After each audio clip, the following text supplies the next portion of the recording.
জনসাধারণের মাল মিম্বার প্রধানে লুটে খাবে।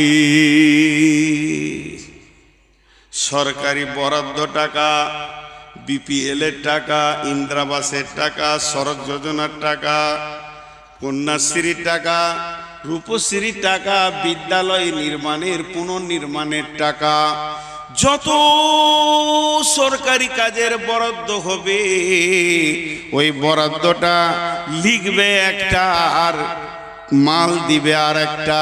ইজাতুকে জালফাইও দুবালান, আমার উম্মতের ভিতরে মুসলমান যে নেতা আছে, পঞ্চায়েতের প্রধান আছে, অন্য জাতিরা খাবে, তাদের সঙ্গে আমাদের সম্পর্ক বিইদনিহি ওয়া সিরাজাম মুনীরা।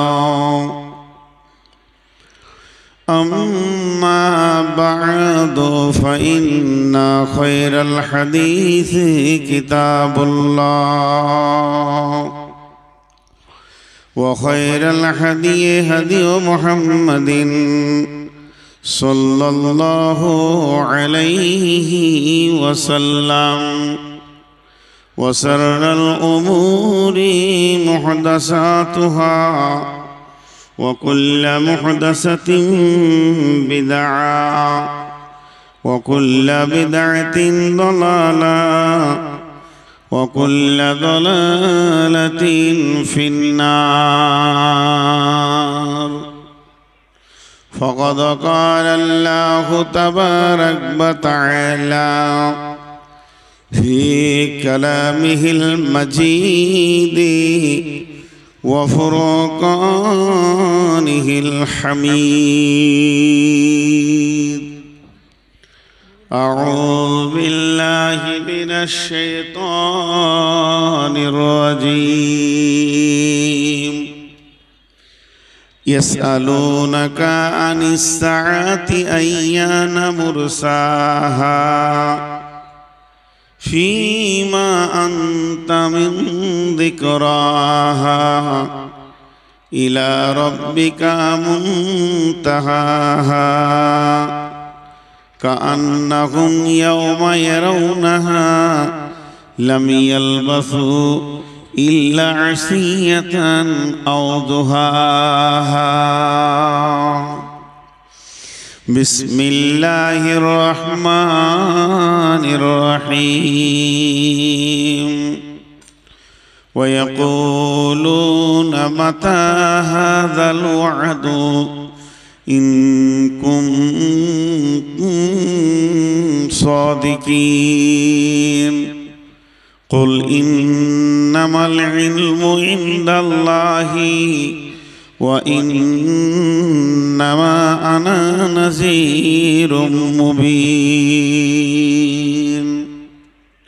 بسم الله الرحمن الرحيم.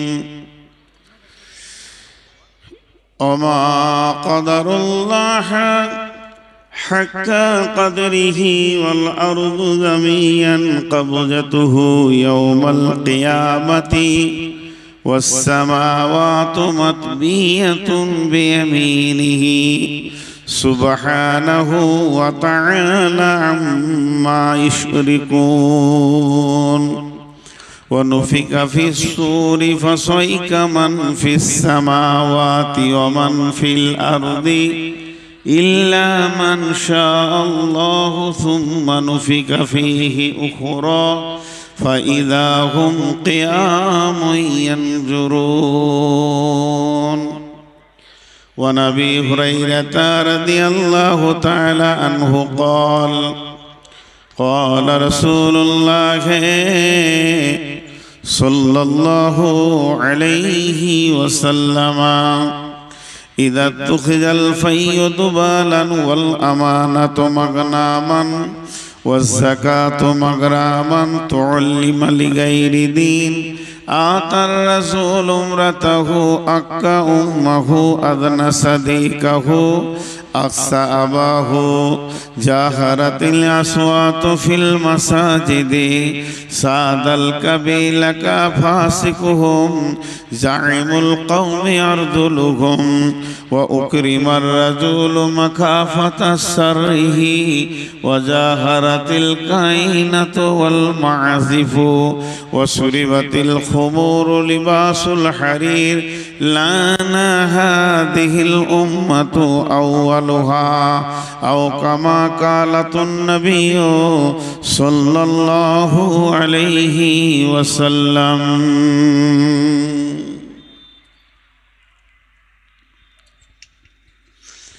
দয়াল রহমান কে পারে বুঝিতে তব শান মা বাপ ছাড়া হয় পিতা আদম বানাইলেন নিজ হাতে পিতা ছাড়া পুত্র ঈসা মারিয়ামের কোলেতে কে বা বড় কারিগর কার বা বড় শান কে পারে বুঝিতে তব শান। শ্রদ্ধেয় সুযোগ্য আজকের সবার সভাপতি, উপস্থিত আলেম ওলামা বৃন্দ, সামনে আমার দিনদার ইমানদার মুমিন ভাই সকল এবং পর্দা থেকে শুননেওয়ালি মুমিনা মা ও বোনেরা, প্রশংসা গুণগান স্তব স্তুতি ভালোবাসা তকদির হায়াত মত সবকিছুর মালিক আল্লাহ, যে মহান মুনিব আজকে আমাদেরকে 2025 সালে 12 নভেম্বর বৃহস্পতিবার দিবাগত রাত্রিতে উত্তর দিনাজপুর করমদিঘি মহেশপুর গ্রামে জুনিয়র মাদ্রাসা কেন্দ্রিক আয়োজিত মাহফিলে হাজির করেছেন। সেই মুনিবের দরবারে একবার আমরা সকলে শুকরিয়া করি আলহামদুলিল্লাহ। দরুদ ও সালাম বর্ষিত হোক आखिरी पैगंबर नबी मोहम्मद रसूलुल्लाह सल्लल्लाहु अलैहि वसल्लमेर ऊपर अल्लाहुम्मा आमीन अल्लाहुम्मा सल्ली अलैहि अल्लाहुम्मा बारिक अलैहि। আমি আপনাদের সামনে গ্রন্থ মুকুট আল কোরআন থেকে কয়েকটি আয়াত বিক্ষিপ্তভাবে পড়েছি আর একটা ত্রিমিজি শরীফের হাদিসকে আপনাদের সামনে পেশ করেছি। এই আয়াত আর হাদিসকে সামনে রেখে খুব স্বল্প সময়ে কয়েকটি কথা বলবো, আমার নির্দিষ্ট দেওয়া টাইমে শেষ করব ইনশাআল্লাহ। কিন্তু আপনারা উঠা বসা করবেন না, যেমন বসে আছেন এরকমই থাকেন। শুধু একটা বার বয়সে ছোট হলো আমি ওই লোকগুলোর পা ধরে বলছি যারা দাঁড়িয়ে আছেন বসে যান, যদি খুব খারাপ লাগে তা চলে যান, তাও ভালো, দাঁড়িয়ে থেকেন না। আল্লাহর বান্দা রসুলের উম্মত, আপনাদের হাতগুলো ধরে বলছি বসে যান। এই জিনিসটা কেন মানছেন না? এখন যদি একটা কড়া করে বলি তো মৌলবীদের অভ্যাস খারাপ, কথা নোংরা বলে। জি না ভাই, আল্লাহর গোলাম বসে যান। এই পৃথিবীটা একদিন ধ্বংস হবে, এই পৃথিবীটা একদিন ধ্বংস হবে। আমি গতকালকে একজনের সঙ্গে আলোচনা করতে করতে বলছিলাম, এখন যদি কাউকে জিজ্ঞেস করা হয় তুমি বাপের ক নম্বর ছেলে, মা বোনরাও ধ্যান দিয়ে শুনেন, কেউ বলবে আমি বড়, কেউ বলবে আমি 2 নম্বর, কেউ বলবে আমি ছোট, কেউ বলবে 5 নম্বর, নাম্বার দেবে যে আমি বাপের এত নম্বর সন্তান। তো একজন ফিলোসফার ইসলামী তত্ত্ববিদলা বলছে তুমি জানলে কি করে যে তুমি বাপের বড় ছেলে? বলে আমরা তো 5 ভাই, আমিই তো বড়। বলে এটা হিসাব ঠিক আছে, দুনিয়াবি হিসাব, কিন্তু বাপের বড়কে ওটা আল্লাহ ছাড়া কেউ জানে না। বলে কেন? একটা পুরুষ সে যখন স্ত্রীর সঙ্গে মিলে তার শরীর থেকে যেটা স্খলন হয়, যে মালটা বের হয়, তাতে 40 থেকে 60 কোটি পোকা বের হয়। তাহলে তুমি কি বুঝলে? তুমি ক নম্বর? তোমার জ্ঞান কি আছে? তো আমরা এখানে যতজন বসে আছি, আমরা নিজেদের একটা হিসাব করে রেখেছি। এখন এই যে চেয়ারে বসা মানুষটা আপনার সঙ্গে কথা বলছে, আপনারা শুনছেন, তো আমার এই দেহের ভিতরে কটা প্রাণ আছে? কটা প্রাণ আছে? বলবে একটা আছে। আজরাইল আসবে, একটা প্রাণ নিয়ে চলে যাবে। নূর মোহাম্মদ মারা যাবে, নূর মোহাম্মদ ইন্তেকাল হয়ে যাবে, স্থানান্তরিত হয়ে যাবে। কিন্তু সূক্ষ্ম ব্রেন্দে দেখেন আমার এই বডিতে কয়েক কোটি প্রাণ আছে। আমার এই বডিতে কয়েক কোটি প্রাণ আছে, কয়েক কোটি। একবার স্খলন হলে যদি 60 কোটি পোকা বের হয়, প্রত্যেকটা শুক্রাণুর প্রাণ আছে। 1 গ্রাম রক্তে 17 লক্ষ থেকে 18 লক্ষ শ্বেত কণিকা আছে, লোহিত কণিকা আছে। যে পোকাগুলো রক্তে না থাকলে শরীর মজবুত হয় না। যার পোকা যত শক্তিমান, তার গায়ের শক্তি তত বেশি। ওই পোকাগুলো যদি আবার দুর্বল হয়ে যায়, তা মানুষটা দুর্বল হয়ে যাবে। তাহলে এতগুলো পোকা আল্লাহ আমার রক্তে রেখেছে, তাদের একটা একটা প্রাণ আছে। আমার শুক্রাণুগুলোর প্রাণ আছে। আমার রক্তে লোহিত কণিকা, শ্বেত কণিকা ককটি আছে আল্লাহ জানে, তাদের প্রাণ আছে। কিন্তু আজরাইল যেদিন আমার প্রাণটা নিয়ে চলে যাবে, আজরাইল যেদিন আমাকে আবদ্ধ করবে, বেঁধে নেবে, সেই দিন ওই প্রাণগুলো বুঝতে পারবে আমরা যে দেহে বাস করতাম, সেই দেহটা এখন নিস্তেজ হয়ে গেছে। ধীরে ধীরে তারা মারা যাবে। তারা একটা দেহে বাস করত, তাদের বাসস্থান ছিল একটা দেহ। ওই দেহটা যখন মারা যাবে, বাকি পোকাগুলো মারা যাবে। তাহলে আমি এই উদাহরণটা দিলাম কেন?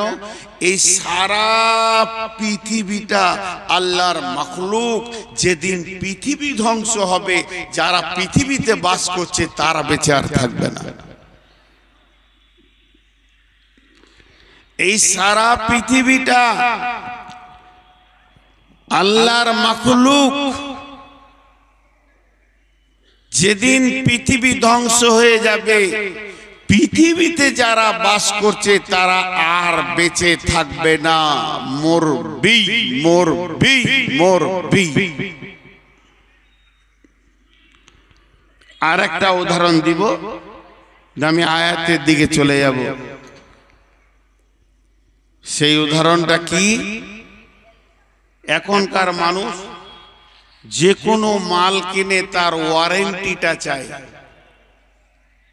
মোবাইল কিনলে বলবে ওয়ারেন্টি কার্ড দাও।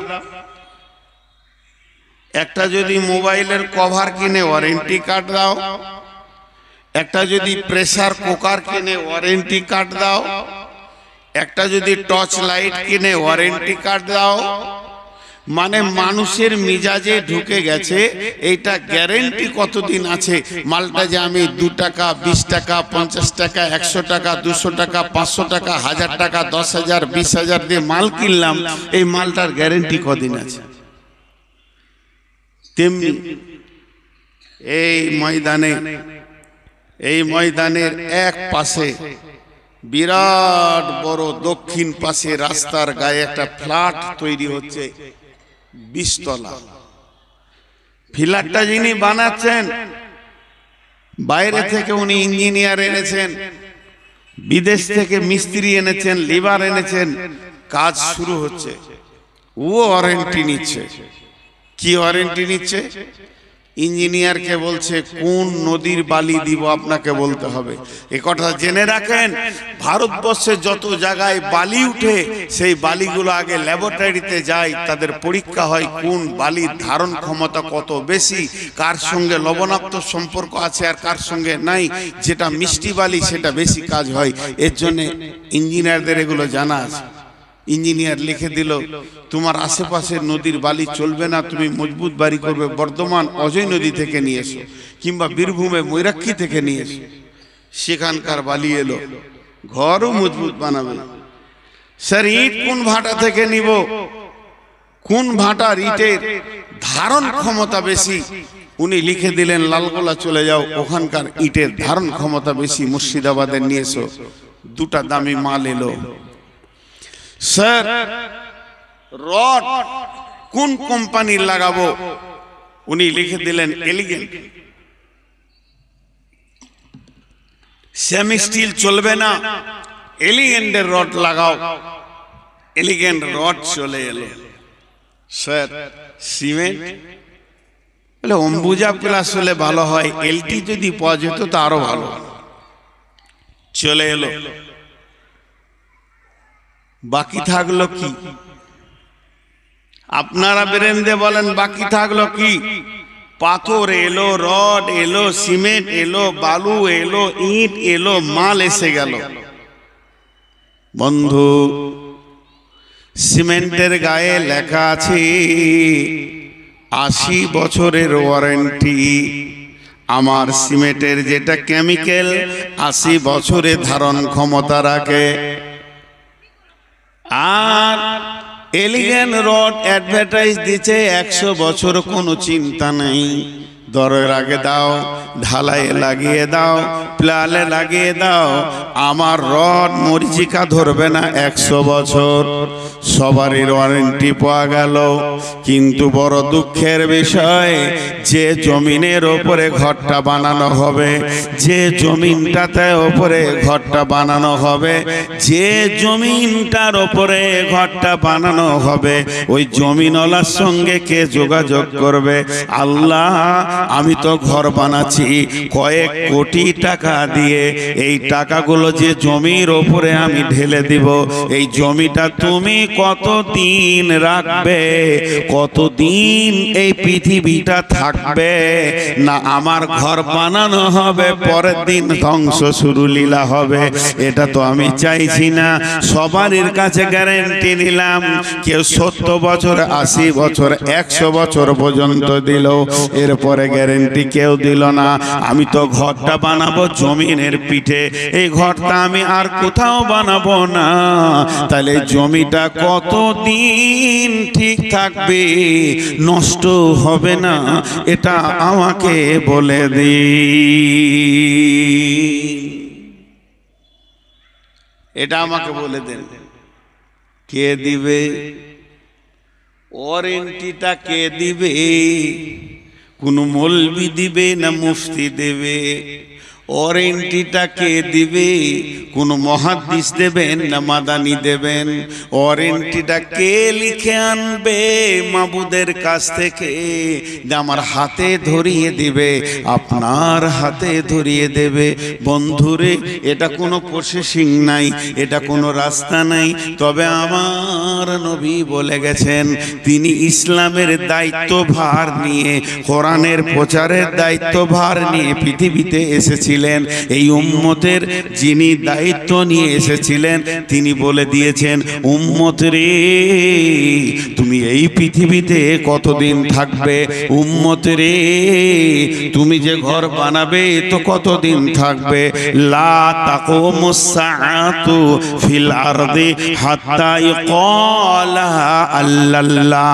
পৃথিবী ধ্বংস হবে না, কিয়ামত কায়েম হবে না, এখানে জালজালা হবে না, ভূমিকম্প হবে না, বাড়ি ঘর ভাঙবে না, রোড নষ্ট হবে না, হাওয়া বইবে, নদী বইবে, হাওয়া চলবে, মৌসুম চেঞ্জ হবে, জমিন ফসল দিবে, জমিনের কাজ জমিন করবে, রেল চলবে, প্লেন উড়বে, বাস রোডে দৌড়বে, সব নিজাম ঠিক থাকবে, সূর্য উঠবে ডুববে, চাঁদ উঠবে ডুববে, এতদিন সব ঠিক থাকবে। কতদিন? বিশ্বনবী বলছেন যখন এই মাটিতে একটা আল্লাহওয়ালা থাকবে।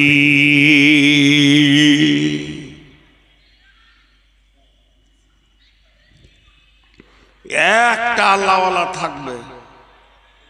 আল্লাহওয়ালাটার দাম কত বলেন এবার? ওই আল্লাহওয়ালাটার দাম কত? একটা খালেস নিয়তে। আজকে মহিষপুর মাদ্রাসার এত খরচা কেন? মহিষপুর মাদ্রাসার কমিটিকে আমি প্রশ্ন করছি, শুধু মহিষপুর নয়, যত মাদ্রাসা কমিটি বসেছেন আমি প্রশ্ন করছি, আপনারা শুরু থেকে শেষ পর্যন্ত বছরে 20 লাখ, 50 লাখ, 30 লাখ, 70 লাখ, 80 লাখ খরচা করছেন কেন? খেপা কুকুরে কামড়িয়েছে, গাঁজা খেয়েছে, মাথা নষ্ট হয়ে গেছে, টাকাটা নষ্ট করছে। উদ্দেশ্য একটাই, আল্লাহওয়ালা তৈরি হোক, পৃথিবী শান্তি হবে, সকলের উদ্দেশ্য। মহিষপুর মাদ্রাসা কমিটির উদ্দেশ্য আর কোন মাদ্রাসার কমিটি উদ্দেশ্য, সব মাদ্রাসার কমিটির একটা উদ্দেশ্য, আল্লাহওয়ালা বানাতে রাখ, আল্লাহওয়ালা বানাতে রাখ। আমি এখনো বায়ানে যাইনি, ভূমিকায় আছি। মেন বায়ানে যখন যাব আপনি উঠবেন না। বড় দুঃখের বিষয়, এই মহিষপুরে এবার নিয়ে 3-4 বার আসা হয়ে গেল। যতবার এসেছি লোক ভালো পেয়েছি, যতবার এসেছি কমিটির ব্যবহার ভালো পেয়েছি, আজও পেয়েছি। কিন্তু দুঃখের বিষয়, শেষ পর্যন্ত আপনারা থাকতে পারবেন না। আর আমি আগামী বছরে বাঁচবো কিনা জানি না। এখন আমি কথা বলছি, আজকে ব্লাড টেস্ট করেছে, কথা বলছি, 506 সুগার আমার। পানিটা এমনি খেয়েছি না, জিভ শুকিয়ে যাচ্ছে। তারপরেও কথা বলছি, আপনারা একটু শুনেলেন, আমিও চলে যাব।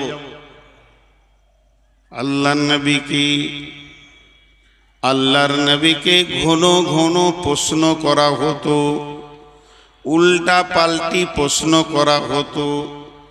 কোরআনের ভিতরে আছে, আল্লাহ সূরা নাবাতে বলছেন, আম্মা ইয়াতাসাআলুন আনিন নাবাইল আযীম আল্লাযী হুম ফীহি মুখতালিফুন।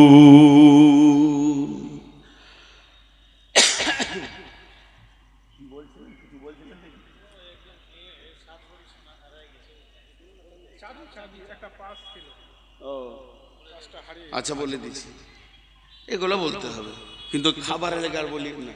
আর ওই মাইক যদি বাজে আমি বলে এসছি, তা আমি আগে খেতে আসবো তোর কাছে, তারপর যা করবি করবি। হ্যাঁ, আপনারা বক্তা চয়েস করতে পারেন নাই, আমার মতো খচ্চরটাকে নিয়েছেন। একটা মহিলার, আমাদেরই বোন, মা বোন সব, তার পার্স হারিয়ে গেছে, ব্যাগে যথেষ্ট পরিমাণ সম্পদ আছে। যদি আপনি পেয়ে থাকেন, ফেরত দিলে নেকি পাবেন। তার ব্যাগে যথেষ্ট পরিমাণে সম্পদ আছে, যদি আপনি পেয়ে থাকেন ফেরত দিলে নেকি পাবেন। আর যদি সজ্ঞানে সেটাকে আপনি হজম করেন, আল্লাহ আপনাকে হজম করতে দেবে না, ওর কয়েক গুণ বের করে নেবে। মানুষের হারাতেই পারে, হারানোটা এমন কোনো দোষ নয়, হারাতেই পারে। আপনি যদি সজ্ঞানে সেটাকে হজম করেন, তাহলে আল্লাহকে আপনাকে জবাব লাগবে। আরেকবার বলছি, আম্মা ইয়াতাসাআলুন,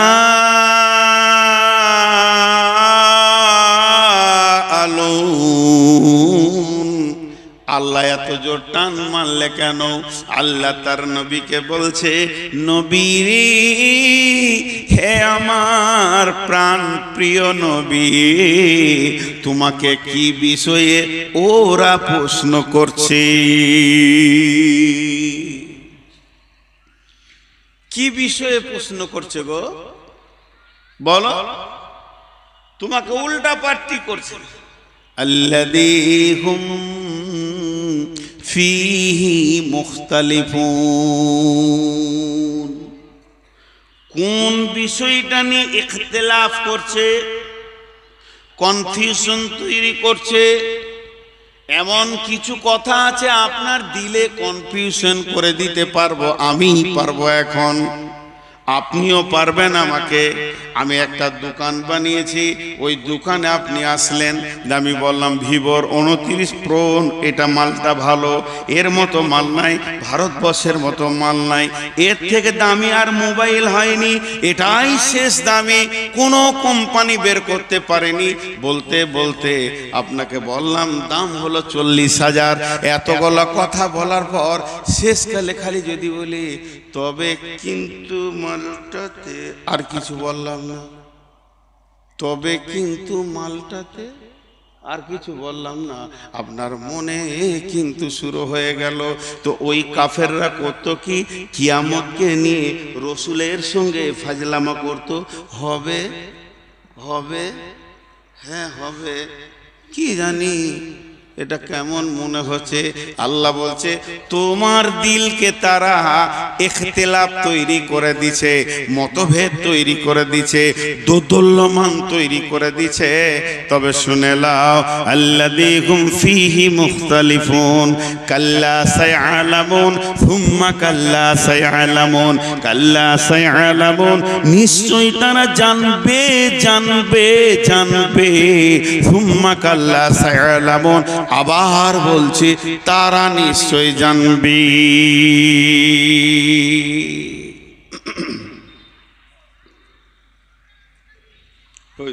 তুই খানে চল চল সামনে থেকে যা। বোরখা পরে একবার চলে এসে হুজুরের কাছে, কোন জায়গায় জলসা করছি, পর্দা বলে কিছুই নাই, বোরখা পরে লেছে বলে ভিড়ে ঢুকে যাবি তো।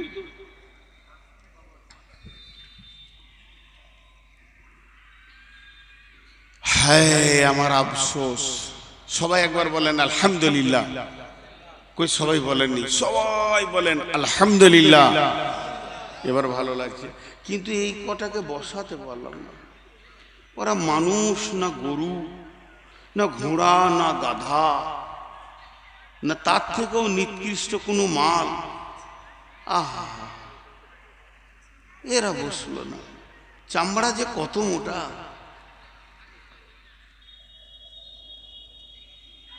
এখানে একটা মজার কথা বলছি শুনেন। আল্লাহ তাবারাক ওয়া তাআলা বলছেন, রাসূলুল্লাহ সাল্লাল্লাহু আলাইহি ওয়াসাল্লাম বলছেন হাদিসের মধ্যে, যা হিবর ফাসাআলা রাসূলুল্লাহ সাল্লাল্লাহু আলাইহি ওয়াসাল্লাম। হিবর মানে হচ্ছে একটা পাদ্রী, পাদ্রী পোপ, পাদ্রী পোপ, পাদ্রী পোপ। মুসলমানদের যেমন মৌলানা, হিন্দুদের যেমন ব্রাহ্মণ, আর এই রকম হলো খ্রিস্টানদের আছে, ওই রকম গুরু আছে আপনার এদের মারোয়ারিদের। তেমনি যারা ইহুদি আর নাসারা, তাদের আলেমকে পোপ বলে, পাদ্রী বলে। সব থেকে বড় আলেমকে পোপ বলে। আমাদের যেমন বড় আলেমকে সম্মানের সঙ্গে ডাকে শেখ। শেখ শেখ মানে বড় আলেম, শেখ মানে বৃদ্ধ, বয়োবৃদ্ধ, জ্ঞানে বয়োবৃদ্ধ। ওরা বড় আলেমকে পাপায়ে আজাম বলে। পাপায়ে আজাম মানে ওই হলো সব থেকে বড় পণ্ডিত। একটা ইংল্যান্ড থেকে পাপায়ে আজাম 2015 কি 16 সালে আপনার কিনা কলকাতায় এসেছিলেন। এরা হলো পোপ। সেই পোপ এসে বিশ্বনবীকে বলছেন, ইয়া মুহাম্মদ সাল্লাল্লাহু আলাইহি ওয়াসাল্লাম। তবে ও তো সাল্লাল্লাহু আলাইহি ওয়াসাল্লাম বলেনি, এটা আমি বললাম আমার রসুলকে ভালোবাসি। আপনারা একবার প্রাণ খুলে জোরে বলবেন, ওই পোপ বলছে ইয়া মুহাম্মদ সাল্লাল্লাহু আলাইহি ওয়াসাল্লাম হাল তাদরি হাক্কুল্লাহ কদরুল্লাহ, হাল তাদরি কদরুল্লাহ। ও মুহাম্মদ, তুমি নিজেকে নবী বলে দাবি করছো, তবে কি তুমি আল্লাহর ক্ষমতাটা বলতে পারবি? ওর উদ্দেশ্য কি ছিল এই প্রশ্ন করার? উদ্দেশ্য ছিল ওকে ছোট করে দিব, উত্তর দিতে পারবে না, আমার কাছে ছোট হয়ে যাবে। বিশ্বনবী শুরু করলেন বিসমিল্লাহির রহমানির রহিম, ওমা কদরুল্লাহ হাক্কা কদরিহি ওয়াল আরদু জামিয়ান কবদাতুহু ইয়াউমাল কিয়ামাতি ওয়াস সামাওয়াতু মাদবিয়াতুন বিয়ামিনিহি সুবহানাহু ওয়া তাআলা আম্মা ইউশরিকুন। ওয়া নুফিকা ফিস সূরি ফাসাইকা মান ফিস সামাওয়াতি ওয়া মান ফিল আরদি ইল্লা মান শাআল্লাহু সুম্মা নুফিকা ফীহি উখরা ফাইযা হুম কিয়ামুন ينظرون وأشرقت الأرض بنور ربها وأوذي الكتاب وذي بالنبيين والشهداء وقضي بينهم بالحق وهم لا يظلمون ووفيت كل نفس ما عملت وهو أعلم بما يفعلون وسيق الذين كفروا إلى جهنم زمرا। বিশ্বনবী যখন আয়াতগুলো পড়তে শুরু করেছে, ওর চোখে তো খালি সরষের ফুল দেখছে, মাথা তাঁতা করে ঘুরছে, কি বলছে রে, কি বলছে রে, ভাষা কি রে? আল্লাহ রসুল বলতে লাগলেন, তোমরা কে আল্লাহর কুদরত জানো, আল্লাহর ক্ষমতা সম্পর্কে কি জানো? সাতবক আসমানকে একটা বলের মতো হাতে ধরবে, সাতবক জমিনকে আর এক হাতে ধরবে, এইভাবে ঝাঁকি মারবে, সারা বিশ্ব মানব বুঝে নেবে আল্লাহর ক্ষমতা কি।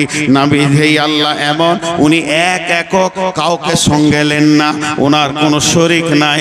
ওই আল্লাহ কেমন? আল্লাহর একটা গোলাম আছে, বলবে সুর ফুঁকে দে, বিশ্ব ভূমণ্ডল ভেঙে চুরমার হয়ে যাবে, তারই ভিতরে যাকে ইচ্ছা তাকে বাঁচিয়ে রাখবে, তাকে মারবে না, সে ধ্বংস হবে না।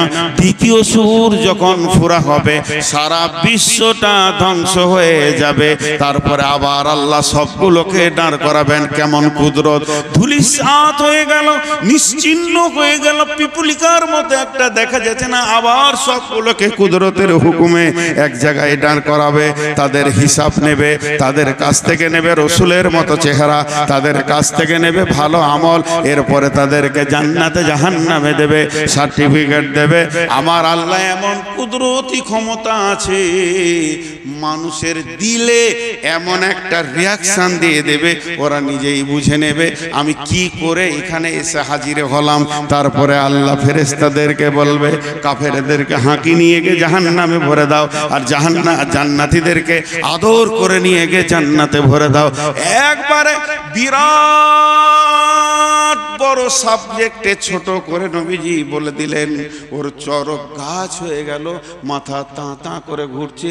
ওরে আল্লাহ, মুহাম্মদ এত জানে।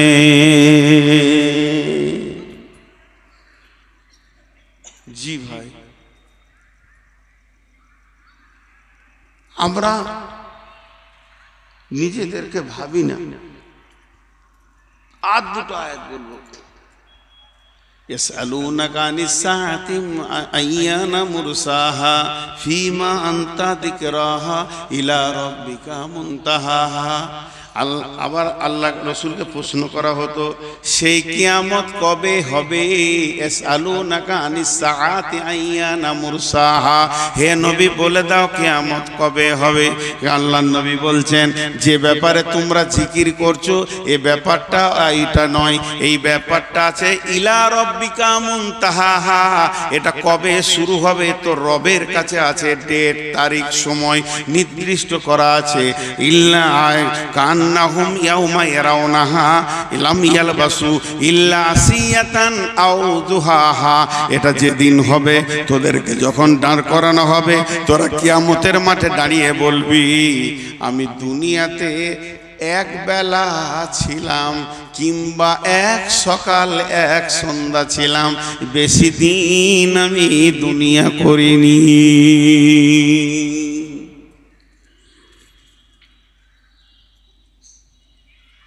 সূরা মুলকের ভিতরে বলছেন ওয়ায়াকুলুনা মাতা হাযাল ওয়াদু ইন কুনতুম সাদিকিন কুল ইন্নামাল ইলমু ইনদাল্লাহি ওয়া ইন্নামা আনা নাযীরুম মুবিন। হে নবী, তুমি বলে দাও কিয়ামত কবে হবে।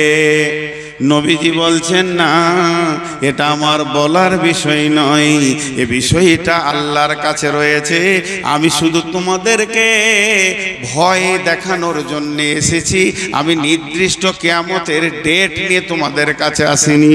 ইন্নামা আনা নাযীরুম মুবিন, নিশ্চয়ই আমি তোমাদেরকে প্রকাশ্য ভয় দেখাবো, যাতে করে তোমরা ভীতু হয়ে যাবে, সেই দিনের জন্য প্রস্তুতি নেবে, মাল রেডি করে রেডি হয়ে যাবে, যেহেতু কিয়ামত হবে।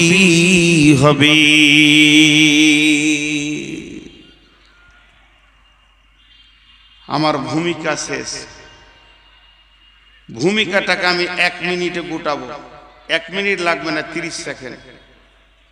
এতক্ষণ আমি যা বললাম তাতে করে একটা বহির্প্রকাশ হলো কিয়ামত হবেই।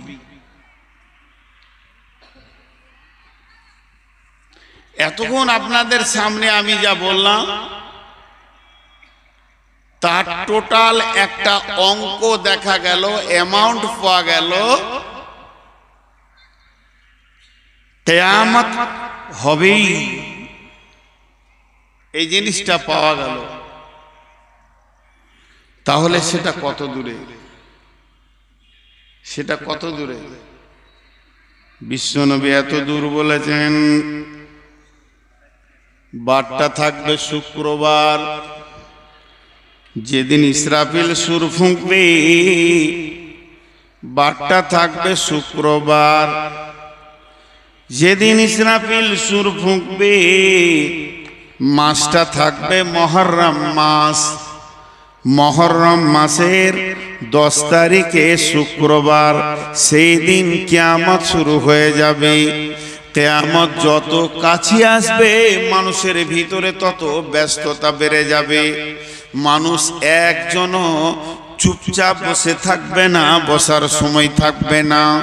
এই করতে করতে যেদিন কিয়ামত হবে, যেদিন কিয়ামত হবে, আগামী সকাল শুক্রবার যদি কিয়ামত হয়, সেই দিন পৃথিবীতে যতজন মানুষ বেঁচে থাকবে 100তে 100 জন ব্যস্ত হয়ে যাবে।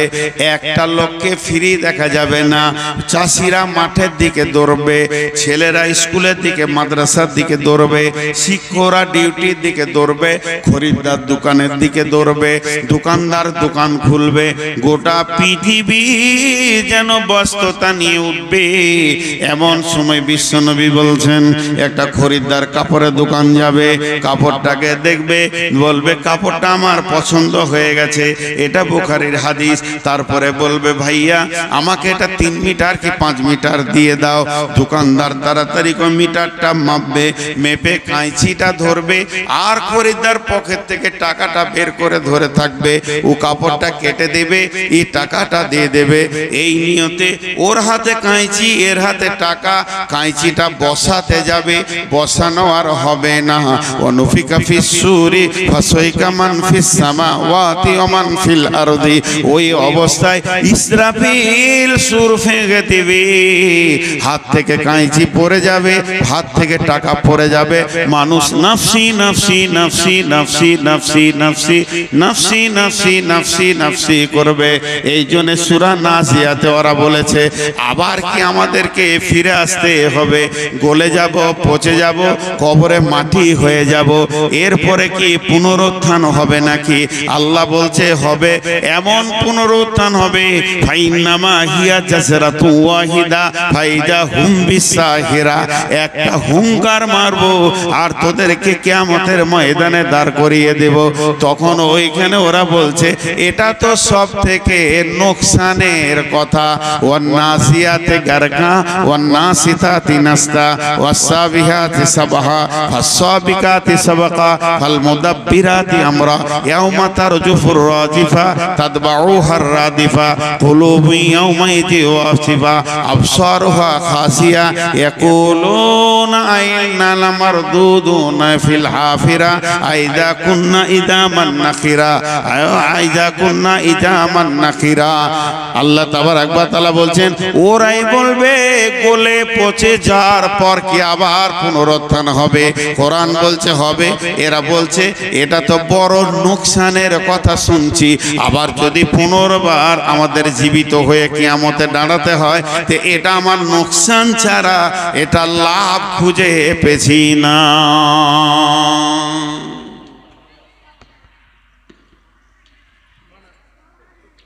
কি হয়েছে?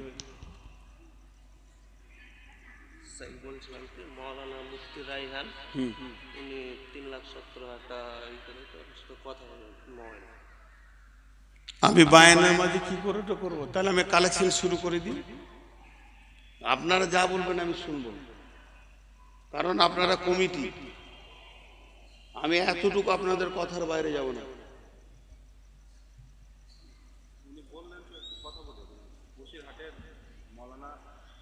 হ্যাঁ তো বুঝলাম, তো আমার অসুবিধা কি আছে আপনার বলতে? আমি এবার কালেকশন করবো, কিন্তু আর বায়ান করবো না। একটা বায়ান ধরে রাখা কত কঠিন সে আমি জানি, কত কষ্ট এটা আমি জানি, কিন্তু আমি জালসা শেষ হয়ে যাবে 5 মিনিটের মধ্যে। আমাকে দোষ দিবেন না, কারণ এই কদিন আগে আব্দুর রহমানের সাথে এই ঝামেলাই হয়েছে। সভাপতি আদায় করতে বলেছে, লোক উঠে চলে গেছে। আমি এই তো বায়ান শুরু করলাম মাত্র, এখন তো হাদিসটা এবার শুরু করবো। আমি কিন্তু আদায় শুরু করব। আসসালামু আলাইকুম। জি ভাই, ভালো আছি। আপনি মুফতি সাহেব মানুষ, আবার থেকে অনেক আপার লেভেলের মানুষ, আপনি আমার শিক্ষিত শিক্ষক মানুষ। তা বায়ানের মাঝে ব্রেক করা ভাই যে কত কষ্ট। এই মাত্র 20 মিনিট হলো, আর মাঝে যদি আমি ব্রেক করি, আপনি তো আলেম মানুষ।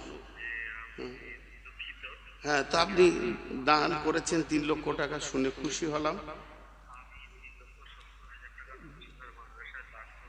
আচ্ছা আচ্ছা আচ্ছা, হ্যাঁ জি জি, ঠিক আছে, দোয়া করবো।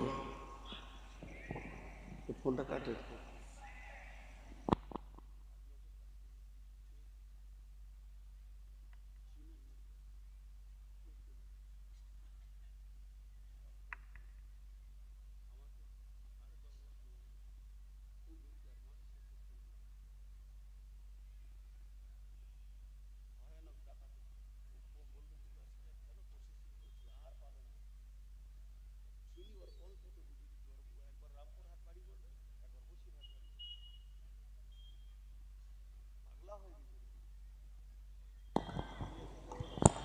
তার থেকেও খারাপ। এই আপনারা উঠছেন কেন? ওই মুরব্বী উঠছে কেন? বাবজি আপনি উঠে গেলে কিন্তু আমি আর বায়ান করবো না। আপনার মহব্বতেই তো আমি বায়ানটা চালাইছি। ওর কণ্ঠ তো বুঝে দিচ্ছি। প্রতিদিন উমরাই যাই। 7 দিন আগে আমাকে বলছে, আমি ট্রেন আসছি, বলছে আমি উমরাই যাচ্ছি, দোয়া করবেন আপনার মাসে ফালাক জিয়া। হ্যাঁ হ্যাঁ ভাইয়া, যতটি লোক বসে আছেন আমি খুশি হলাম। আমি বললাম যে টাকা লুবো না, টাকা লিছি না, তুই দেখতে পেয়েছিস না আমি কি ভিখারি আছি নাকি? প্রতিদিন 25,000 ইনকাম করি, আর আমাকেই টাকা দিয়েছিস।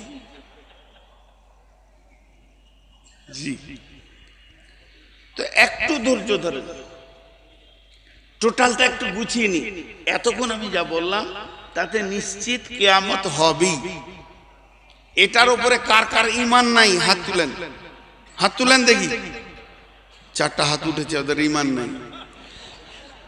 কিয়ামত হবেই, এর উপরে ঈমান নাই, হাত তুলে দিলে।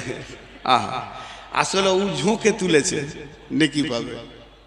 এবার চলেন অনুশোচনা। বিশ্বনবী তিনি আমাদেরকে অনুশোচনা দিয়ে গেছেন। বিসমিল্লাহির রহমানির রহিম ওয়া নবী হুরায়রা রাদিয়াল্লাহু তাআলা আনহু قال قال رسول الله صلى الله عليه وسلم اذا اتخذ الفي ذبالا والمامانة مغنما والزكاة مغراما تعلم لغير دين آتى الرسول امرته أكا أمه একটুকু অনুসূচনা দিব আপনাদেরকে।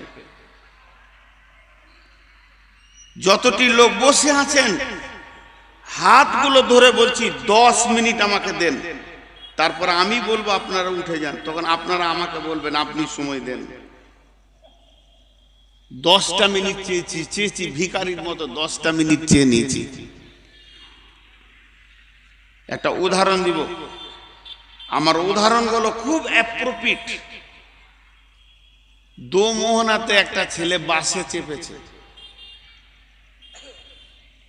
আর ওর পাশে এক মুরব্বি বসে আছে, আর ওই সিটের পেছনে আমার মতো বদমাস লোকটা বসে আছে। কি ঝামেলা লাগে দেখেন। যে ছেলেটা বাসে চেপেছে ও মুরব্বিকে বলছে, চাচা কিরে বাবা কলকাতা কত দূর যাবে? ও কলকাতা করণ দিকে গেছে, তো শুধুই যে কলকাতা কত দূর, ধৈর্য দেখেন। তো মুরব্বী ওর দিকে তাকিয়ে বলছে, ধৈর্য ধরে বাপ, কলকাতা ঠিক পৌঁছাবি। আবার টুঙ্গি দিঘিতে বলছে, চাচা কলকাতা আর কত দূর? এবার মুরব্বী রেগে গেছে, ওর দিকে একবারে তাকালে ভঙ্গি করে মুখটা ঘুরিয়ে নিলে। বোতল বাড়িতে গিয়ে বলছে, চাচা, আবার একই কথা, চাচা। যেই চাচা বলেছে মুরব্বী রেগে গেছে, করিস না, চুপ কর। আমার মতো রাগী লোক, আমি তো একটা বদমাস লোক, উঠে ওর মাথায় হাত দিয়ে বলছি, তোর মাথা বেরেন চলে গেছে নাকি রে, ঠুকে দিব তোর মাথাতে। টুঙ্গি দিকে থেকে কলকাতা, কলকাতা দেখেলে তো কলকাতা, এখান থেকে দেখেলে কত দূরে? আপনাদের কাছে আমার প্রশ্ন, কলকাতা দেখা যাবে? যাবে? এতগুলো লোক হ্যাঁ না বলে না। কলকাতা দেখা যাবে? দেখা যাবে না। মুখ নাই, দাঁত নাই, জিভ নাই, প্রাণ নাই, দেখেন কতগুলো জিনিস নাই। হাত নাই, পা নাই, মুখ নাই, দাঁত নাই, জিভ নাই, প্রাণ নাই, অথচ কথা বলে। আপনাকে ভালো ভালো জ্ঞান দেবে, কখনো হাসাবে, কখনো কাঁদাবে, সোজা রাস্তা বলে দেবে, সব কিছু বলে দেবে। তাকে বলা হয় নীরব বন্ধু। নীরব বন্ধু, পৃথিবীতে একটা জিনিস আছে, সে আপনার নীরব, তার কাছে কোনো সাউন্ড নাই, অথচ আপনাকে জ্ঞান দিবে, ঘন্টার পর ঘন্টা বক্তব্য দিবে, আবার আপনাকে হাসাবে, কাঁদাবে, ভয় দেখাবে, সব রকম জ্ঞান দেবে। তার নাম হচ্ছে বই, কিতাব। হাত নাই, পা নাই, জিভ নাই, চোখ নাই, প্রাণ নাই, যখনই পাতা খুলবেন আপনাকে পাতায় পাতায় জ্ঞান দেবে, আপনাকে হাসাবে, ভালো জান্নাতের কথা শোনাবে, জাহান্নামের কথা শুনিয়ে কাঁদাবে, কবরের খবর দিয়ে আপনাকে ভয় দেখাবে, আপনার জিন্দেগির রাস্তাটা শুরু হয়ে যাবে। এর নাম হচ্ছে কিতাব, এর নাম হচ্ছে বই। এই বইকে যে বন্ধু করবে তার রাস্তা ক্লিয়ার হয়ে যাবে। তেমনি বন্ধুরে, করণ দিঘি থেকে কলকাতা দেখা যাবে যদি মগজ ঠিক থাকে, ব্রেন ঠিক থাকে। একবার জানলার দিকে তাকাও, দেখো মাইলস্টোনে লিখে দিয়েছে ইঞ্জিনিয়ার 485 কিলোমিটার।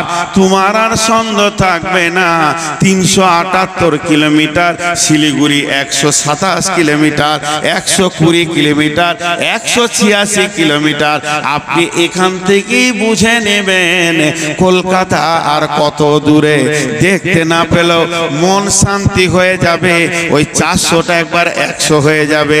গাড়ি চলতে চলতে ওটা 90 হবে, 80 হবে, ওটা 70 হবে, 60 হবে, 50 হবে, 40 হবে, 30 হবে, 20 হবে, 10 হবে, 9 হবে, 8 হবে, 7 হবে, 6 হবে, 5 5 হবে, 4 হবে, 3 হবে, 2 হবে, 1 হবে, যে 0 লেখা থাকবে, ওটাই হলো কলকাতা। আপনার গতিশীল জীবনটা আগাবে, কলকাতার দিকে আগাচ্ছে। এর জন্য কোরআনে আছে, অচিরি তোমার কাছে কিয়ামত আসছে, এটা নয় তুমি কিয়ামতের দিকে যাচ্ছ। সাবধান হয়ে যাও, একদিন তোমার সঙ্গে কিয়ামতের মোলাকাত ঘটে যাবে। তাহলে এই মাইলস্টোনটাকে, এই রোডটা যে ইঞ্জিনিয়ারকে টেন্ডার দেওয়া হয়েছে, এই রোডটা যে কন্ট্রাক্টর টেন্ডার নিয়েছে, রোডটাকে ঠিক করবে, রুদেলের রোডটাকে ঠিক করবে, বোতলবাড়ি পর্যন্ত, গোয়াগাঁও পর্যন্ত, বাজারগাঁও পর্যন্ত, কিষানগঞ্জ পর্যন্ত ঠিক করবে। যে ইঞ্জিনিয়ার রোডটা ঠিক করবে, সে পিচ ঢালবে, পাথর ঢালবে, সব কিছু করবে। শুধু এইগুলোই তার কাজ নয়, পাশে পাশে থাকে প্রতি কিলোমিটারে মাইলস্টোন বসাতে হবে, এটাও একই টেন্ডারে চলে আসে। কোন জায়গায় বোর্ড থাকবে, কোন জায়গায় থাকবে না, কোন জায়গায় পাথর থাকবে, সব কিছু টেন্ডার বের হয়ে যায়। তাহলে বিশ্ব নবীকে পৃথিবীতে পাঠানো হয়েছিল এই উম্মতকে জান্নাতের রাস্তা দেখানোর জন্য। বিশ্ব নবীকে পৃথিবীতে পাঠানো হয়েছিল এই উম্মত জান্নাতে যাবে, সেই রাস্তাটা তুমি ধরিয়ে দাও, হাত ধরে রোডে তুলে দাও। তাহলে কিয়ামতটার কত দূর? তার মানে এই রোডটা জান্নাতে যাওয়ার রাস্তাতে, মধ্যখানে কবর থেকে নিয়ে কিয়ামত পর্যন্ত একটা ঘোর জঙ্গল আছে, ওইটা বড় ভয়াবহ জায়গা। কবর থেকে নিয়ে কিয়ামত পর্যন্ত ফুলসেরাতটা যখনই পেরে হয়ে যাবে, ব্রিজটা যখনই পের হয়ে যাবে, নিজের ঘরে চলে যাবে, আর চিন্তা নাই। তাহলে ওই অন্ধকার জঙ্গলটা কখন আমরা পার হব, আর কত দূরে আছে? বিশ্বনবী বলে দিয়েছেন, ইঞ্জিনিয়ার বলে দিয়েছেন, আল্লাহ রোডের টেন্ডার কন্ট্রাক্টর বলে দিয়েছে, খামসা আসারা খাসলাতান মিন উম্মতি, খামসা আসারা খাসলাতান মিন উম্মতি, মিন উম্মতি, মিন উম্মতি, মিন উম্মতি, মিন উম্মতি, মিন উম্মতি মুখস্থ করলেন। নবীজি বলছেন 15টা জিনিস যখন আমার উম্মতের কাছ থেকে তোমরা পাবে, 15টা জিনিস যখন আমার উম্মতের কাছ থেকে পাবে। নবীজি ইহুদির কথা বলেনি, নাসারার কথা বলেনি, শিখের কথা বলেনি, পাঞ্জাবির কথা বলেনি, মাজুসির কথা বলেনি, অগ্নি পূজকের কথা বলেনি, মূর্তি পূজকের কথা বলেনি, ব্যানার্জির কথা বলেনি, চ্যাটার্জির কথা বলেনি। পৃথিবীতে যত জাতি আছে সবাইকে ছেড়ে দিয়ে নবীজি নিজের উম্মতের কথা বলেছে। হযরত আবু হুরায়রা বর্ণনা করছেন, আল্লাহর নবী বলেছেন, হে বিশ্ববাসী রে, আমার উম্মতের কাছ থেকে যখন 15টা জিনিস দেখতে পাবে, 15টা জিনিস দেখতে পাবে, জেনে নাও কিয়ামত কাছিয়ে গেছে। এইটা আজকে আমার বান।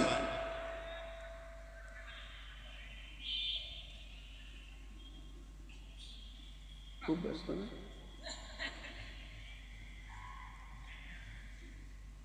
কানে ঢুকছে না। কি হবে সমাজ চিন্তা করে। ওর কানের কাছে একটা বক্তা বকছে, ওর মোবাইল চালাইছে, ফেসবুক চালাইছে না ইউটিউব চালাইছে নাকি সেট করছে। জাতি নষ্ট হয়ে গেছে। আগেকার যুগে 5 জন বন্ধু যদি বেড়াতে যেত তো ইয়ারকি ঠাট্টা ঠেলাঠেলি লাফালাফি করতো। এখন 10 জন বন্ধুকে দেখবেন নিজে নিজের ফেসবুক খুলে দিয়েছে, কেউ সঙ্গে কারো কথা বলার সময় নেই। গেলি কেন একসাথে? তোরা বাড়িতেই থাকতে পারতিস। একসাথে জোয়ার মানেটা কি? একটু গল্প করব, মত বিনিময় হয়। ও মোবাইলটা খুলে দে, মনে মনে করছি তুই আবার কোন বক্তা? বড় বক্তা তো আমার হাতেই আছে।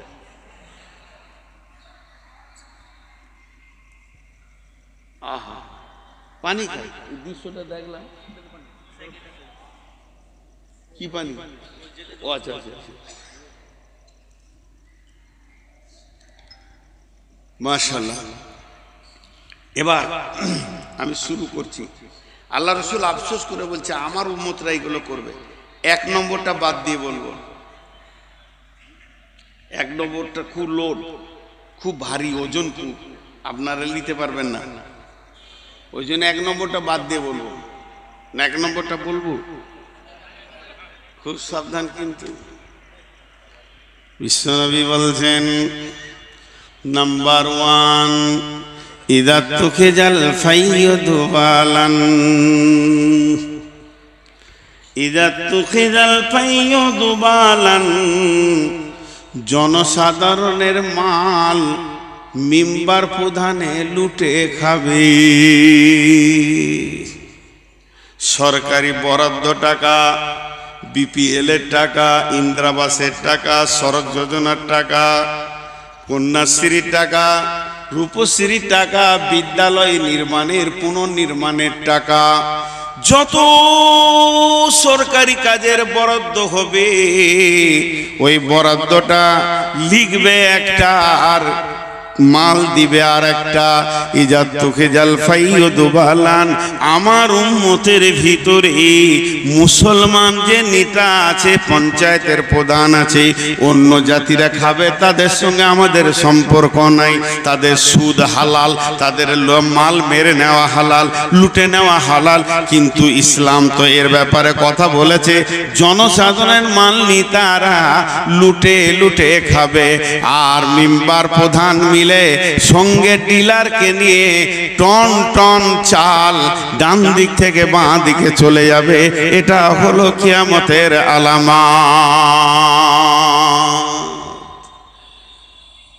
আপনার এলাকার মিম্বার প্রধানরা ভালো, ওই জন্য বুঝতে পারছেন না, এরা মারে না, যা আসে দিয়ে দেয়, সব একবারে ধোয়া তুলসী পাতা।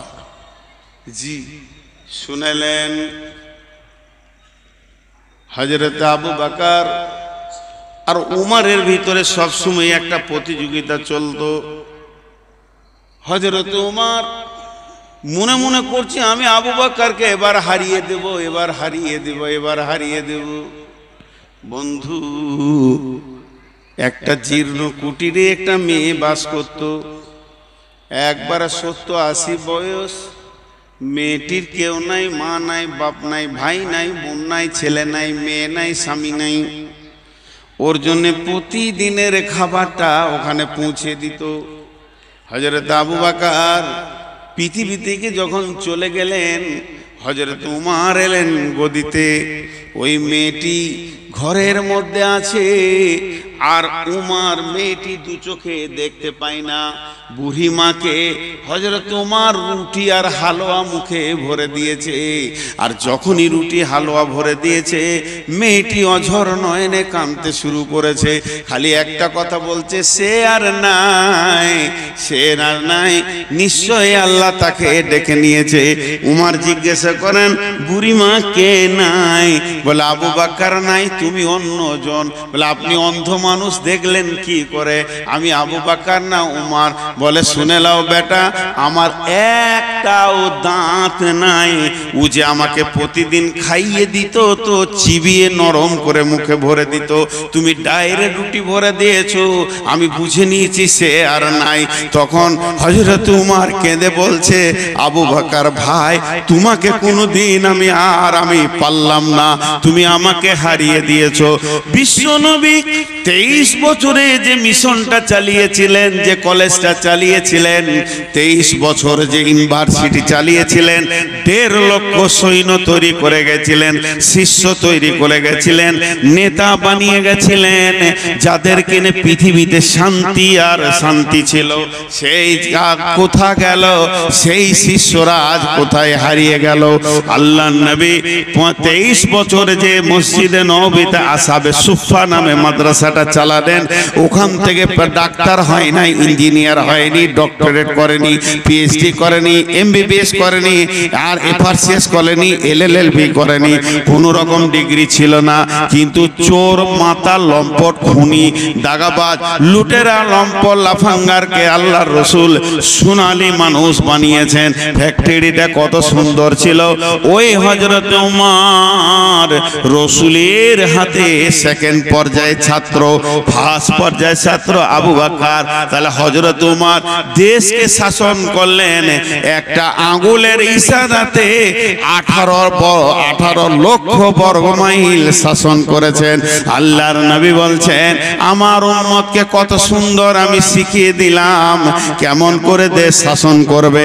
জনসাধারণের মাল খাবে না, আমানতের খেয়ানতি করবে না, আর কিছু করবে না, আর কিছু করবে না, সুন্দর করে বুঝিয়ে দিলাম। কিন্তু কিয়ামতের আগে আমার আফসোস, ইজা ইজা তুখে জাল ফাইয় দুবালান, জনসাধারণের মাল নেতারা লুটে খাবি।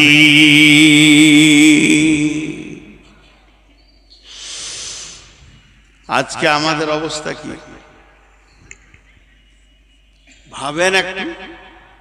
আমি দেয়ালে যদি একটা দাগ টেনে দিই বোর্ডে, ওই দাগটা ছোট না বড় আপনি বলতে পারবেন না।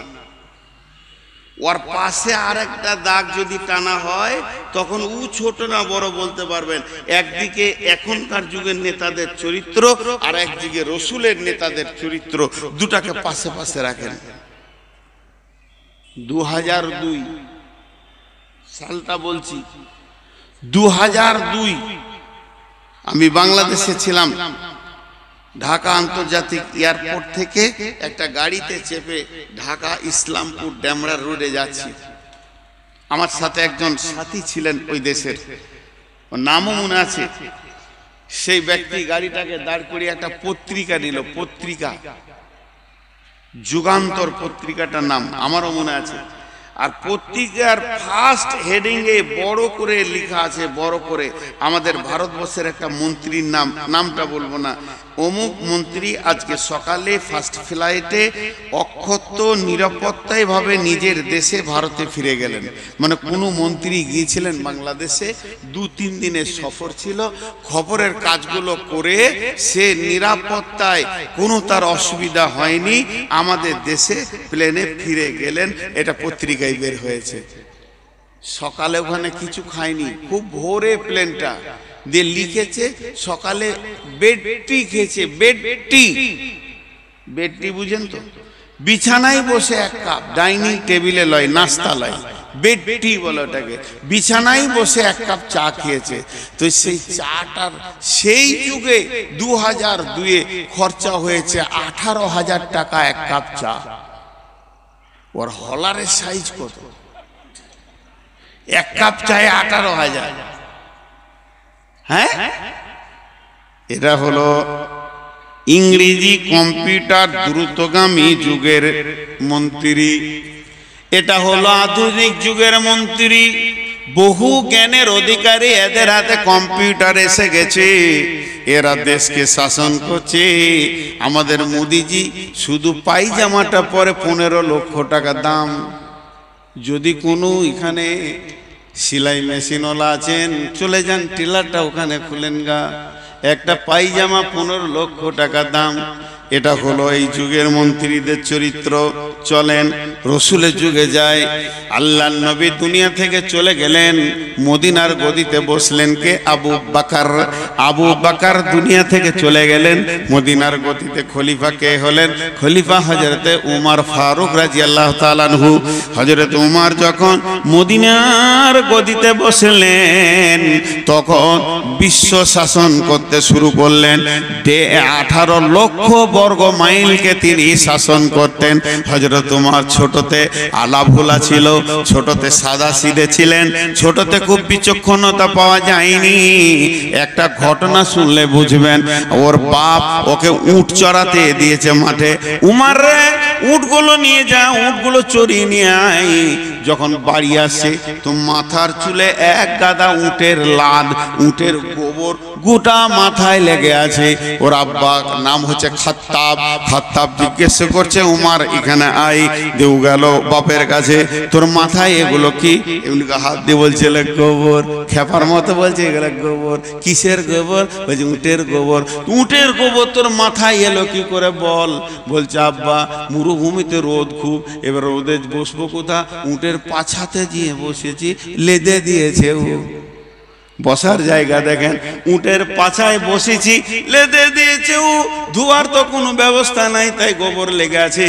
ওর বাপ ওর গালে একটা চর মেরেছিল, টান মেরে একটা চর দিয়ে বলছে, গাধা তুই উট চড়াতেও জানিস না, আল্লাহ তোকে এত জ্ঞান কম দিয়েছে রে গাধা, বাপ তো মারবি বেটাকে। এই সেই উমর যে মাথায় গোবর নিয়ে বাড়ি এসেছে, ওই উমর যেদিন মদিনাতে খলিফা হলেন, 18 লক্ষ বর্গ মাইলকে একটা আঙ্গুলের ইশারায় হিলাচ্ছেন। সেই উমর মসজিদে নববীতে শুয়ে আছে। ফজরের নামাজ পর একটু আরাম করছে। গদিটা কি বালুর ওপরে, 18 লক্ষ বর্গ মাইলে বাদশার বিছানা কি বালুর ওপরে চাদরটা বিছিয়ে দিয়েছে, বালিশ নাই, এই হাতটা দিয়ে দিয়েছে, একটু আরাম করছে। হাজি একা থাকতে পারবে এখন আর মন্ত্রীরা? সামনে গাড়ি, পেছনে গাড়ি, সিকিউরিটি। সিকিউরিটিদের নাম কি দিয়েছে বলেন তো? সিকিউরিটি ফোর্স, বাংলায় বলে দেহরক্ষী, বডিগার্ড। আর একবার বলছি বডিগার্ড, দেহরক্ষী। নামটা খুব অ্যাপ্রোপ্রিয়েট। আজরাইল তার বডি লিবে না, আত্মা লিবে। আত্মা গার্ড বললে বিপদ ছিল। আজরাইল আত্মা নিয়ে যাবে আর বলবে যে বডিটাকে তোরা আগুন যেন শিয়ালে না খাই, তোদের ডিউটি তোরা কর, বডিগার্ড। কিন্তু উমার একাই আছে, কয়েকটা সৈন্যকে পাঠিয়ে দিয়েছে জেরুজালেম। ধৈর্য ধরেন, কয়েকটা সৈন্যকে জেরুজালেম পাঠিয়ে দিয়েছে, ওখানে কালেমা তাওহীদ পৌঁছিয়ে দাও, সেখানে দ্বীনের দাওয়াত পৌঁছিয়ে দাও। তারা অন্ধকারে আছে, তাদের কাছে আলো পৌঁছিয়ে দাও, কোরআনের আলো পৌঁছিয়ে দাও, রসুলের হাদিস পৌঁছিয়ে দাও। সেই সৈন্যগুলোকে জেরুজালেমের সৈন্যরা কেল্লায় ভরে অবরোধ করে দিয়েছে, তাদেরকে তাবলীগের কাজ করতে দিচ্ছে না। তদানীন্তনকালে ওই জেরুজালেমের যিনি প্রাইম মিনিস্টার ছিলেন, প্রধানমন্ত্রী ছিলেন, তিনিও একটা গির্জার পোপ, একটু আগে বললাম পাপায়ে আজম, তিনি একটা গোটা জেরুজালেমকে শাসন করছে। জেরুজালেম হচ্ছে একটা ছোট দেশ, আর আমার উমারের দেশ হচ্ছে বড়। এবার পাপা দেখলো উমারের সঙ্গে যদি যুদ্ধ করতে যায় পারবো না, ওর যা সৈন্য আছে আমার তো নাগরিক নাই, কেমন করে চলবো? তিনি একটা চিঠি লিখলেন, আর চিঠি লেখার পর একটা দূতকে বললেন, বন্ধু এটা তুমি পৌঁছে দাও মদিনাতে। ওই রাষ্ট্রদূত চিঠিটা নিয়ে হাঁটতে হাঁটতে হাঁটতে হাঁটতে মদিনা মারোয়ারাই গিয়ে পৌঁছালো। মদিনায় পৌঁছানোর পর বলছে মুসলিম জাহানের পার্লামেন্ট কোনটা, মুসলিম জাহানের সংসদ কোনটা, মুসলিম জাহানের আপনার গদি কোনটা, মুসলিম জাহানের সব থেকে বড় পার্লামেন্টটা কোথায়? ছোট বাচ্চারা বলছে ওই যে মসজিদে নববী, এটাই হলো মুসলিম জাহানের পার্লামেন্ট। সাইমন ধরে পড়েছে কুটির, তুমি তো পরনে নুয়ে, খেজুর পাতার প্রাসাদ তোমার বারে বারে গিয়েছে খোঁজে। পারমেল ডাকিছে, মার্বেলের নয়, কারুকার্য করার নয়, মাত্র খেজুর গাছের পাতা আর খেজুর গাছের ছাওয়ানি। বলে আপনাদের আমিরুল মুমিনিন কোথায়? বলে ওই যে মসজিদে শুয়ে রয়েছে, কোনো বডিগার্ড নাই, কোনো সিকিউরিটি নাই, কোনো দেহরক্ষী নাই, একটু আরাম করছেন, ফজর পড়েছেন। উনি বলেন আমাদের আমিরুল মুমিনিন, খলিফাতুল মুসলিমের। উনি যে বলেন আদব নেবেন জাহাপনা, হযরতে আদম নেবেন জাহাপনা। সেই বলা আমিরুল মুমিনিন উঠে বলছে, কে বাবা, তুমি কোথা থেকে এসেছো? রাষ্ট্রদূত বলছে, হুজুর আমি জেরুজালেম থেকে এসেছি, আমাদের প্রাইম মিনিস্টার আপনাকে একটা চিঠি দিয়েছে। আমার বলার কিছু নাই, একটু চিঠিটা নজর লাগিয়েলেন। হযরত ওমর চিঠিটা নিয়ে পড়ে দেখলেন, বললেন জাহাপনা আপনার সৈন্য আমার দেশে দাওয়াত দিতে এসেছে কোরআন হাদিসের, তাদেরকে কেল্লায় অবরোধ করা হয়েছে। আমি আপনার সাথে যুদ্ধ চাই না, আপনার সঙ্গে সমঝোতা করতে চাই। একবার আপনাকে পত্র দিয়ে আমি আমন্ত্রণ করছি, আপনি আমার দেশে আসেন, দুইজন মিলে একটা আপোষ করে নিব। হযরত ওমর সঙ্গে সঙ্গে তার খাদিমকে, যেটা তাকে দেওয়া হয়েছিল রাজকোষাগার থেকে, ডেকে বলছে একটা উট নিয়ে এসো, নাম তার আসলামা। আসলামা একটা উটকে রেডি করো, এক্ষুনি জেরুজালেম যেতে হবে। কারণ এখন তাকাজা এসে গেছে, এখন একদম আল্লাহর দ্বীনকে বাড়ানোর জন্য তাকাজা এসেছে, পৃথিবীর সমস্ত কাজ এখন বাতিল, এটাকেই আগে করতে হবে। হযরত ওমর উটের উপরে চড়ে নিলেন, লাগামটা ধরে নিলেন আসলামা, আর কলম ধরে নিল কবি নজরুল ইসলাম। এই ঘটনার উপরে কবি নজরুল ইসলাম একটা কবিতা বলছে।